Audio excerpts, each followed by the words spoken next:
Welcome to the MICK Show, where I give you a laid-back look at the lives and businesses of today's most well-respected creatives. You'll learn key life lessons from culture's most prominent personalities, musicians, actors, athletes, and CEOs. So sit back, relax, and let's get into the show. This is the MICK Show. Welcome back to the MICK Show. This is episode 9. Yes, we have somehow made it through 9 episodes so far of the MICK Show. And if you're enjoying season 1, just wait for season 2. I promise you it only gets better and better. I hope so, at least, right? Our special guest this week, episode 9, is David Meltzer. He's the co-founder of Sports One Marketing, formerly served as the CEO of the renowned Lee Steinberg Sports and Entertainment Agency, which you may or may not know was the inspiration for the movie Jerry Maguire. So while that might make you think, show me the money, show me the money, show me the money, what David does is really interesting. His philosophy is make a lot of money, help a lot of people, have a lot of fun. And the way he does that, the way he goes about living his life is a true inspirational story. We're so excited to have him here for episode 9 of the MICK Show. Sit back, relax, enjoy it, and here it is. I'm very excited to be here today with our very special guest, David Meltzer. How are you, man? I'm excited, man. I know that you're a Buckeye like me. We have so many things in common. I'm so excited to spend a little time with you and hopefully give a few lessons to help you and others. Yeah, I'm looking forward to that. So I'm from Ohio, and we grew up not too far from each other, just a little bit down, 80? Is that the freeway? Or 76, right? Then it turns to 80. I can't even remember how. I've been in New York for 12 years now, so all of those goes east and west, yeah. yeah. All of those Ohio turnpikes and freeways get a little messy. But so you understand a little context. I'm a DJ that turned into an entrepreneur and turned into an investor and then turned into a dad. But DJing was still like my main, like how athletes expand what they do in life. I use DJing to expand what I wanted to do in life. So everything I learned in college ultimately led to like nothing. But then I was able to use my music and my relationships to kind of like come back to tie it into college and get some sort of career out of it that expands to everything I want to do. And what's funny was, and I didn't realize this, I have 2 connections with you that are really odd and unique, but it led to how this all unfolded today. One of the first gigs I actually did when I started taking DJing seriously growing up in Ohio, I'm almost positive that I did Warren Moon's Hall of Fame party in Canton. Yeah. So it was like in a hotel ballroom. And then secondly, I did a party maybe, 5, 6, 7 years ago for the NFLPA during, it was either Pro Bowl or during Super Bowl weekend. And your book, Connected to Goodness, was in the gift bag. Yeah.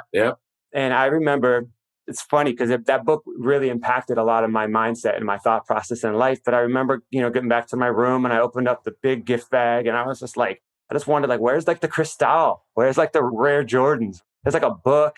And then it was just like coupons and gift cards. And I ended up reading the book on the flight home. So I was just like, this is crazy. Like I was meant to get this book in that bag. I wasn't meant to get like whatever gift bag the quarterback's got. I got the vendor bag. But I was so grateful to read that book. And then that kind of set me on a path of discovery about who you are and the things that you stand for and just the overall positivity that you choose to like live your life with. And I kind of want to touch on a bunch of things like that. Like you strike me from the book, from what I've read, from what I heard, from probably just mutual relationships that we have as one of the most positive people I've ever come across. How do you wake up every day with that mindset? Gratitude's a muscle for me. And I was, first of all, blessed to grow up with a single mom who wouldn't even let me come down to breakfast if I didn't have a gratitude in my mindset. So if I had a negative, the half is glass empty attitude, she was sending me back to my room to change my mindset. So that muscle's been developed over the years, and especially the last 15 years, where I really got involved with mindset, where I really got involved in understanding gratitude as the ability to find the light, the love, and the lessons and everything.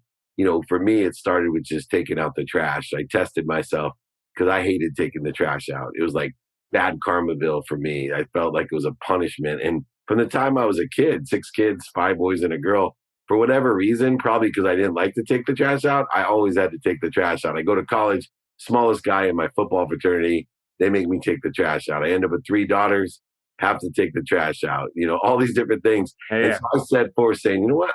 This stuff has spilled on me, cut me, ruined my days. I've wasted so much time, energy, and emotion on trash.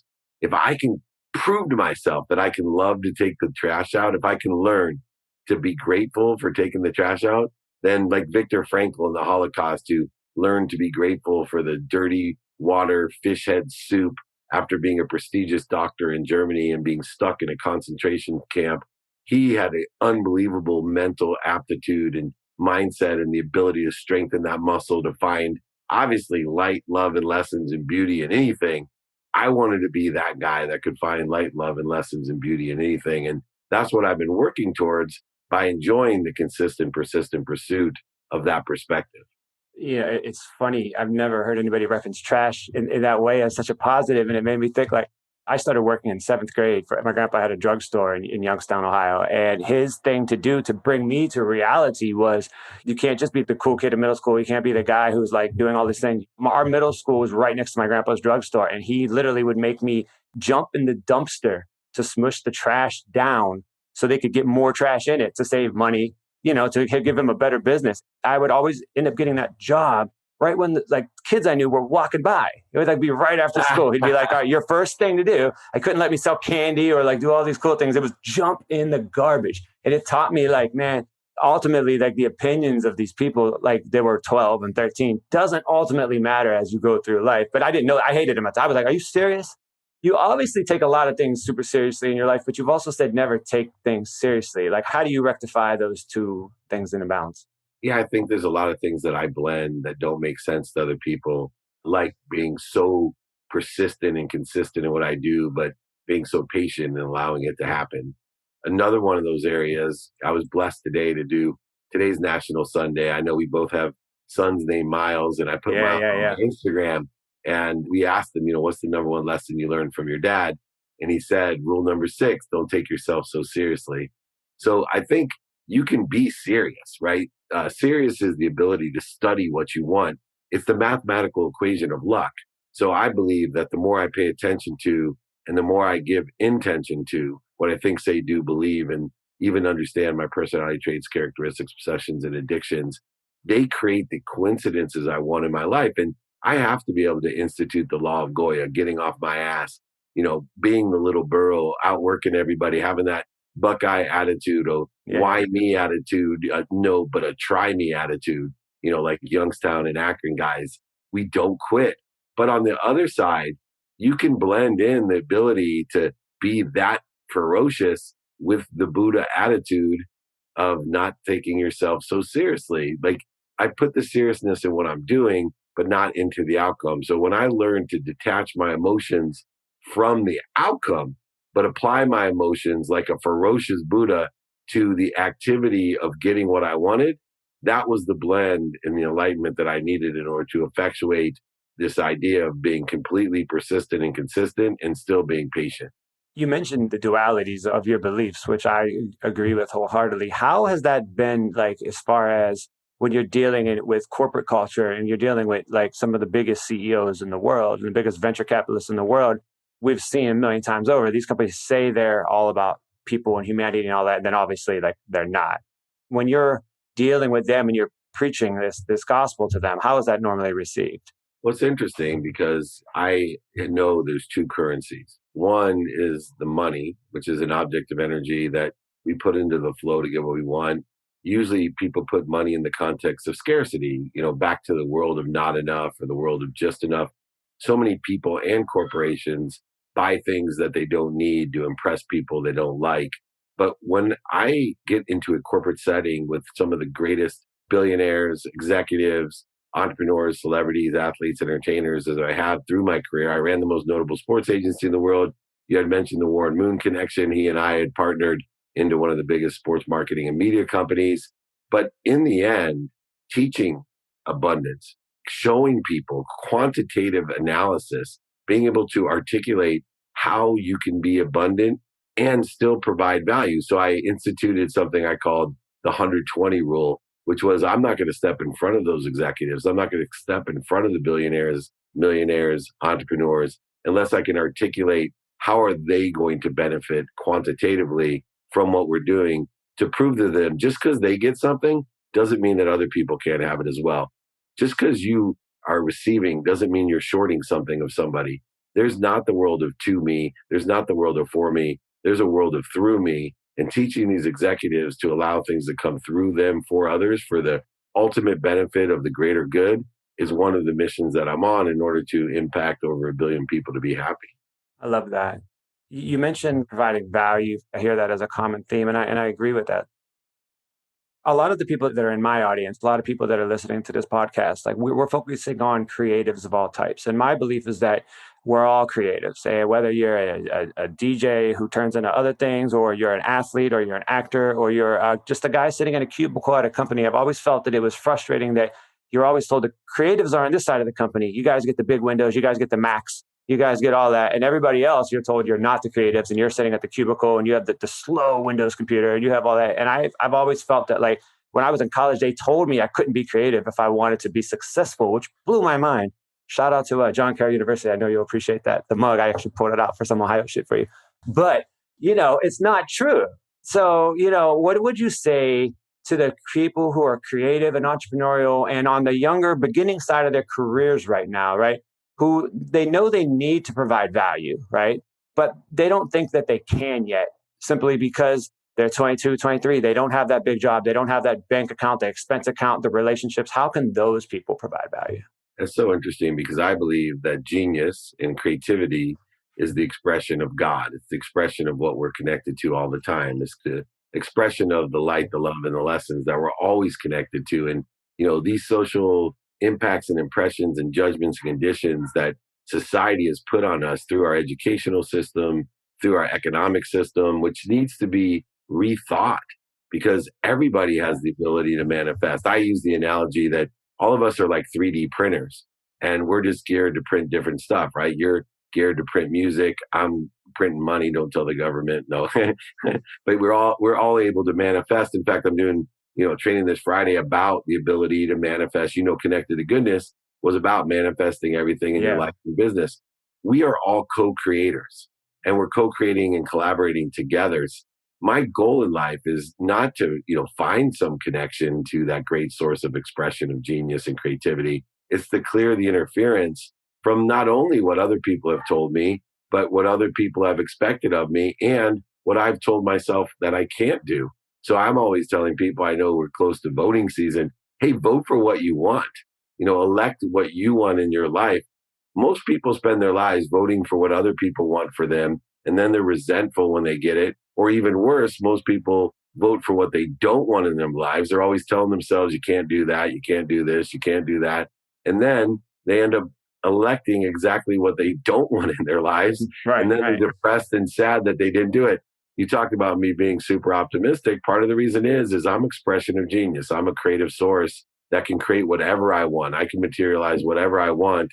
And I'm going to do so by voting for what I want, asking for help, knowing I can't out ask the universe, and ask big enough to get what I want and to create and impact others to get what they want as well. And most importantly, happiness.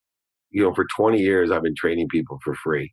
It started just with sales training because that's what I really knew. And it's built into life in all types of training, ego training, sales pitch. I got a TV show on Bloomberg called the 2-Minute Drill.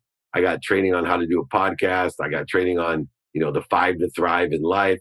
I got all kinds of trainings. And this week's on manifestation. And so every Friday I do free trainings. Thousands of people come. Even more people watch the replay because I do them Fridays at 11 a.m. Pacific, 2 p.m. Eastern. Not the most convenient time. It's just where I've been doing them for 20 years. But so many people join on Spotify and Apple and Entrepreneur where they can join free trainings with me and join me for free. And look, you can email me directly, david@dmeltzer.com to join, david@dmeltzer.com. I'd love for everyone to join me and learn to empower others to be healthy, which means make a lot of money, help a lot of people, and have a lot of fun with your life.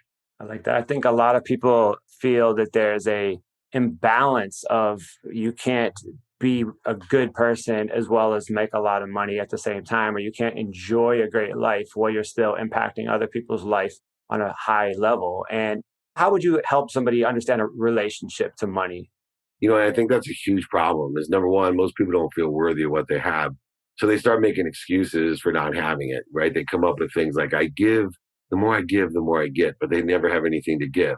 So what use is that? I'll tell you right now, I could not be poor enough to help anybody, but I can be rich enough to help a ton of people. I can't be sick enough to make you well, but I can be well enough to help get you well. There's so many things that people don't realize in shifting the paradigm of value that I actually focus in on receiving as much as I can with no guilt, no resentment, offense, no separation.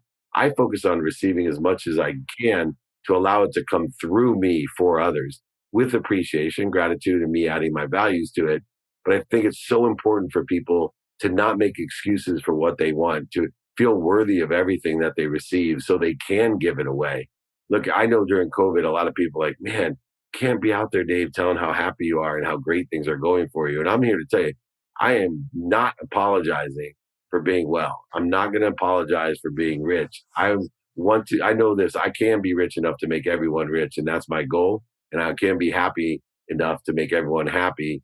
And I'm trying to do that with over 1 billion people to be happy as my mission. So please drop all the nonsense. You don't need that ego-based corrosion and interference. You are worthy of everything you receive, and you can't give what you don't have. So receive much, much more for yourself so you can give much, much more to others.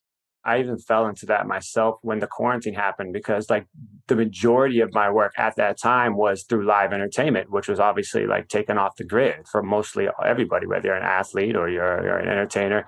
And it's not going to come back for most of us officially until next year. And so the first few months, I was just like, woe is me, woe is me. People were like, how are you? I'm like, broke, just trying to figure it out, all these sort of like standard answers. And then a couple months ago, I started noticing, similar to your story, like a lot of the world's actually out here living. They're actually out here enjoying, life. And I was just like, I felt they were flaunting, and I was like mad at that. And then I had to like check myself and say, no, no, no. I mean, there obviously are flaunters as well, but a lot of these people are just living their truth. They're living their life. Maybe they are paralyzed with economical issues. Maybe they're not. Maybe they dealt with health in their family. Maybe they didn't.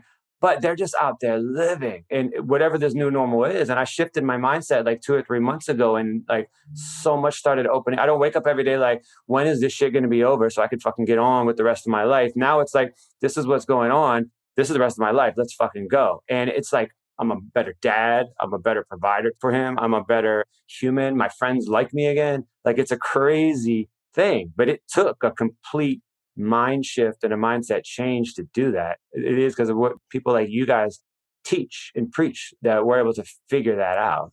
I was starting to tell people, man, don't be a tube. And my uncle had always said, there's too many people on earth that are tubes, right? Their whole being is put it in this tube, let it out the other side of the tube. That's their whole existence. And a lot of times when we get into accelerated change and uncertainty and things change very quickly for us, we become tubes. And we forget, you said it so well, right? People are out there living, and you can go ahead and, figure out, take inventory of your values, figure out what you do control. You can't control everything. So I always focus in on what my mindset is, what I do control. Number one thing is I control that mindset. I can love to take out the trash. Bring it on. Try me. 2, I can control what I feel. I control my heart set. So you cannot make me feel bad. Having 3 teenage daughters besides that gorgeous boy, Miles, you learn how your feelings can get hurt. It's not just millennials, man. These teenage girls hurt each other. Feels like nobody can hurt your feelings. You allow that to happen, right? I control what I feel. I control what I see and think and hear and do, especially here. So inundate yourself with the right people, the right ideas, think the right things, say the right things, do the right things, hear the right things, and feel the right things. And guess what comes into your life? Exactly what you just stated. All the right things. Better dad, better business person, better friend. And when you're a better friend, you have more friends. When you're a better dad, your kids love you. When you're a better spouse, your spouse loves you. Whatever it is, you be better. You learn to love you, more people will love you. I promise. I remember you said something, I believe it was in Connected to Goodness, where you talked about using the word cancel. I laugh because you make cancel such a powerful, positive word. And we live in this cancel culture now. Obviously, like a lot of people get caught on their shit, and cancel has become, woe is me, red flag issue. And I love that, like, for you, cancel is a positive thing. It's a mindset change. It's a stop. Let's get this right moment. Yeah, you got to be a ferocious Buddhist. So when I have a negative thought, or I hear someone say something negative, a judgment, a condition, something that separates us, I sometimes just say out loud, cancel. I don't want any negative inputs. The way our body, mind, and soul work, the way the conscious, subconscious, and unconscious work, is we get 10,000 thoughts a day, 10,000 new thoughts a day. And you want to keep those pure, just like a good database. Good data in, good data out. So by controlling that, if I got bad data coming in, some negative thought, I can't do this, or, oh no, the economy's going to go, blah, blah, cancel. It cancels out worry, because why? I want only positive thoughts in the 40,000 of the same thoughts I have in my subconscious mind, so that those are regenerating even when I'm sleeping, so that my energy carries. There's a reason why you notice some people think, say, and do all the right things. We've met them, especially in Ohio. Kind, nice, good people, but they are attracting shit in their life all the time. And then you meet some a-hole and you're like, why the heck this guy got a beautiful family, tons of money, super happy and healthy, and this poor woman over here, she does all the great things, go to church every Sunday, she helps out, feeds the kids. I will tell you why. Because she's carrying the energy. It has nothing to do. It's quantum in your nature. And if you want to shift your energy, you got to control the negativity and allow only the positivity to come through you. So cancel out all negative thoughts. Don't listen to BS. Don't allow yourself to participate in negative energy. Just cancel it. I love that. I know we have a couple minutes left before you have to go, and just go on about your amazing, positive, progressive life that's inspiring everybody so much. Let's talk about something fun real quick. What do you listen to musically? Like, what do you enjoy? Like, if I ever, when the world comes back and I'm DJing and when I see you across the room and you're like, that looks like that weird dude I did that podcast with, what am I playing for you as you're walking across to say hello? I like to mix it up. My cousin's DJ Wooly, DJ Ski's a friend. Little John, we did a lot of work together in the day. So I got an eclectic understanding of music, and I like anything mixed up. So I like a guy that can take old school rap, mix in maybe even a couple riffs from, some classical into other genres like country. And so I really, music wise, I'm a vibrational frequency person. Anything that moves me, and depending on the mood, right? There's certain frequency from Bob Marley to Common Sense to, Led Zeppelin. It wouldn't matter. Slayer. I'm a big Kerry King fan. When he's on the guitar, for whatever reason, it touches me, all the way to old school rap. I was there early with the Sugar Hill Gang and Beastie Boys. I could throw it down. I could still break dance. I'm 52. I can still do the splits, man. So you break out some killer mix of a multiple genre of music, you're going to move me, man. I love that. I'm going to hold you to that. If you're not breakdancing or doing splits on some fancy, I'll do it for you. Do you have anything coming up in the next 6 months that you'd like to talk about? Any more books? I know you have so much content. So besides the Friday training, which please everybody come participate. It's free. It'll change your life. Just like my books. I will give everyone on your show my book for free.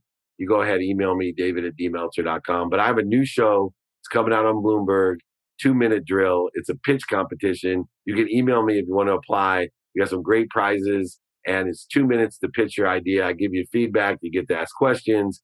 We got great people on there to help as well pick the winners. But it's on all the digital platforms, be it airports, hotel rooms, 2-minute drill. Check out the new show. Of course, my podcast, The Playbook, is just killing it, helping people. I've had everyone from very, very, very famous guests, Cameron Diaz, to Dan Aykroyd, to all the owners of the teams, down to just interesting entrepreneurs that can teach us lessons in life. So join me at David Meltzer. Email me, david@dmeltzer, and I have a text community, 949-298-2905. Man, Mick, I appreciate you. Let's do this again. We got so much to come. I can't wait to get to Ohio and see you. Well, you would not see me because I left 12 years ago. One day, yeah, we'll just meet there. We'll meet there and just get like some Swenson or whatever. Yeah. There you go, right? So, hey, thank you so much. I appreciate the time. Best throughout the rest of this year with your family, and tell your Miles hello. I'm going to go tell my Miles hello, and talk to you soon. Thank you so much. National Sunday. Send my love. Thank you so much, my brother. Absolutely. Take care, Mick. Appreciate it so much. Take care. Appreciate you. God bless. Be kind to your future self. Absolutely. And that was it for another episode of The MICK Show. Thank you all so much for tuning in. We sincerely appreciate it. Please, please, please do us a favor. Wherever it is that you listen to your favorite podcast, please, please subscribe to The MICK Show. Like The MICK Show. Write a review for The MICK Show. Leave a star rating for The MICK Show. Whatever you can do helps. 5 stars would be amazing. 4 stars would be cool. 4.5. I was never an A+ student in school. I was like that B+ guy. So anything in that range, more than grateful for. Also, make sure you follow on social, Instagram @Mick, Twitter @IamMick. Let me know who you want to see on a future episode of The MICK Show so we could try to get them on for you. Again, thank you all so much for tuning in, and we will see you back here next week.